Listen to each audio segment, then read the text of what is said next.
Hello everyone, मैं हूँ रहनुमा और आप सभी का बहुत बहुत वेलकम करती हूँ मेरे चैनल हिस्ट्री विद रहनुमा में। होप सो आप सभी बहुत अच्छे होंगे। 16 महाजनपद हैं और उनको एक एक करके डिटेल में देखना हमारे लिए इम्पॉर्टेंट है, क्योंकि एग्ज़ाम में यहाँ से क्वेश्चन बनते हैं। तो अब जितने भी महाजनपद रह गए हैं उसको मैं कंप्लीट करा दूँगी। उसके बाद आप लोगों को PDF मिल जाएगी टेलीग्राम चैनल पर, जिसका मैं डिस्क्रिप्शन में लिंक दे दूँगी। हमारे चैनल को please like, share and subscribe करें। Come to the point. And अब हम पढ़ेंगे 16 महाजनपद में से मल्ल के बारे में। मल्ल की राजधानी क्या थी? कुशीनगर थी और पावा, यानी कि दो राजधानियाँ थी। प्रथम भाग था राजधानी का कुशीनगर और दूसरी राजधानी थी पावा।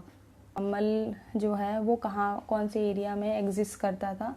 जो आपका गोरखपुर देवरिया वाला क्षेत्र है, यानी ईस्टर्न पूर्वांचल वाले एरिया में पड़ता है। और कुशीनगर कैसे याद रखना है आपको? बुद्ध को महापरिनिर्वाण, यानी बुद्ध की डेथ हुई थी। डेथ की जगह वर्ड इस्तेमाल करते हैं महापरिनिर्वाण, ठीक है। तो बुद्ध की मृत्यु हुई थी यहाँ पर, तो ये वही राजधानी है कुशीनगर, ठीक। पावा से कुशीनगर आते हैं, वहीं पर इनकी डेथ हो जाती है, ठीक है। तो come to the next point. देखो, राजधानी इंपॉर्टेंट है, राजधानी से क्वेश्चन आता ही है। तो ये है चेदी, या कभी कभी चेदी या चेती दोनों ही लिखा रहता है।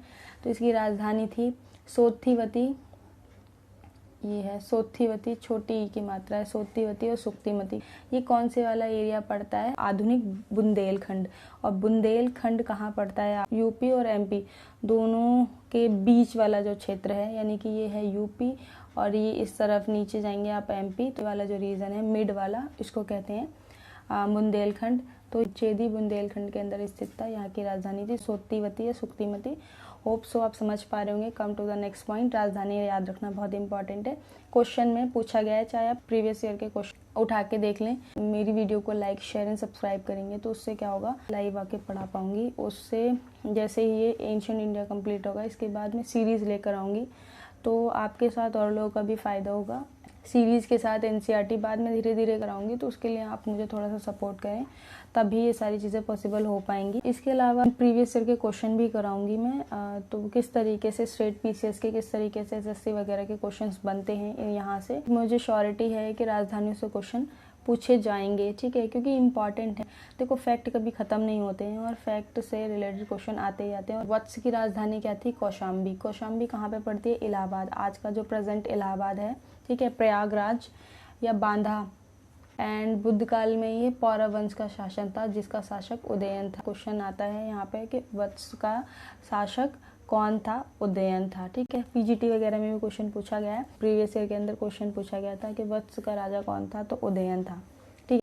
So come to the next point. So Kuru भी इम्पॉर्टेंट है। इसकी राजधानी इंद्रप्रस्थ, और ये मेरठ और आप UP और आपका दक्षिण पूर्व हरियाणा, ठीक है।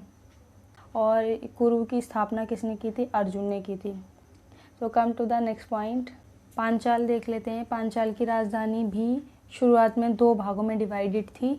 पहली उत्तरी पांचाल, यानी ये इस तरीके से पांचाल है यहाँ, और ये दो भागों में डिवाइड थी। आपका नॉर्दर्न पार्ट एंड साउथ वाला। नॉर्थ के अंदर आपकी राजधानी थी अहिच्छत्र, ये रामनगर बरेली वाला एरिया पड़ता है। और साउथ के अंदर दक्षिण पांचाल की जो राजधानी थी वो कामपिल्ले थी, ठीक है। ये नहीं है, ठीक है, कामपिल्ले नहीं, फर्रुखाबाद वाला एरिया पड़ता है। अहिच्छत्र नॉर्थ की राजधानी और साउथ की राजधानी कामपिल्ले, ठीक है। So come to the next point. Matsya भी अपने आप में बहुत इंपॉर्टेंट है। इसकी राजधानी है विराटनगर। ये कौन से वाले एरिया में पड़ती है? राजस्थान, भरतपुर, अलवर वाला एरिया है, ठीक।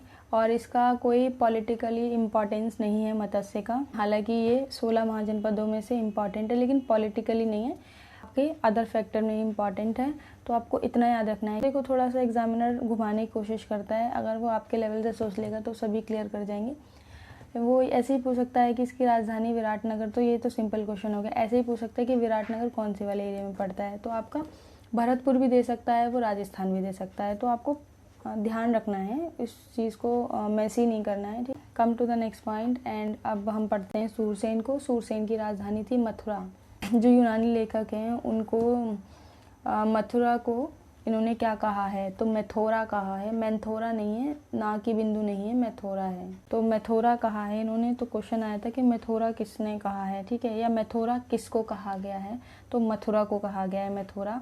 और यहाँ का राजा कौन था? अवंती पुत्र था। बुद्ध के इम्पॉर्टेंट स्टूडेंट या शिष्यों में से एक था ये। So come to the next point. अगर आपको किसी तरीके का डाउट, कोई क्वेरी हो तो कमेंट के थ्रू आप मुझसे पूछ सकते हैं, या फिर आप हमारा टेलीग्राम चैनल ज्वाइन कर सकते हैं, वहाँ पर भी आप अपनी क्वेरी पूछ सकते हैं। टेलीग्राम चैनल का डिस्क्रिप्शन में मैं लिंक दे दूँगी और वहीं पर मैं इस टॉपिक की PDF भी दे दूँगी, तो आप वहाँ से डाउनलोड करके पढ़ सकते हैं, ठीक है। उसकी टेंशन लेने की ज़रूरत नहीं है कि हम रिटर्न नोट्स कैसे बनाएंगे। So don't worry and come to the next point. Very important, Ashmak, ठीक है। अशमक साउथ इंडिया के अंदर पड़ता है, एकमात्र महाजनपद है, ठीक है। गोदावरी नदी के आसपास के एरिया में है। इसकी राजधानी है पोतना या पोटली।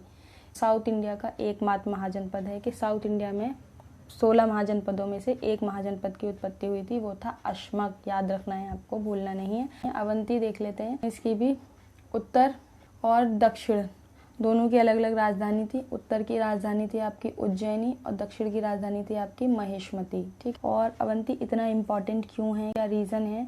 तो ये राजनीतिक और आर्थिक दोनों ही एस्पेक्ट से वेरी इम्पॉर्टेंट है। उज्जैनी प्राचीन भारत का एक अत्यंत महत्वपूर्ण नगर है, ठीक है। बहुत ज़्यादा इम्पॉर्टेंट है। क्यों? क्योंकि ये पॉलिटिकली और इकोनॉमिकली दोनों ही रीज़न से इम्पॉर्टेंट है, ठीक है। यानी कि यहाँ पर एडमिनिस्ट्रेशन व्यवस्था बहुत अच्छे से चल रही है। दूसरी ट्रेड एंड कमर्शियल चीज़ें भी चल रही हैं, इसीलिए इम्पॉर्टेंट है। तीसरी चीज़, यहाँ पर लोहे की खानें हैं, आयरन माइंस है। और आयरन माइन है यानी कि लोहे की खानें हैं, तो उसका कुछ ना कुछ चीज़ों में इस्तेमाल किया जाता है।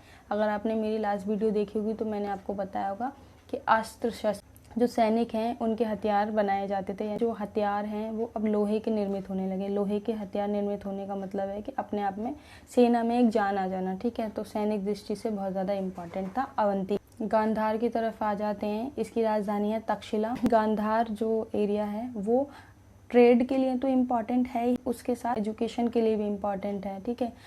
Come to the next point and Kamboj. इसकी राजधानी है राजपुर और हाटक। ये एरिया कहाँ पड़ता है? कश्मीर वाला एरिया है और ये गांधार का बिल्कुल पड़ोसी देश है, नेबर स्टेट है ये। और कम्बोज अपने घोड़ों के लिए जाना जाता है, ठीक है। मैंने इम्पॉर्टेंट चीज़ बता दी कि कहाँ पर कौन सा स्टेट किस लिए फेमस है।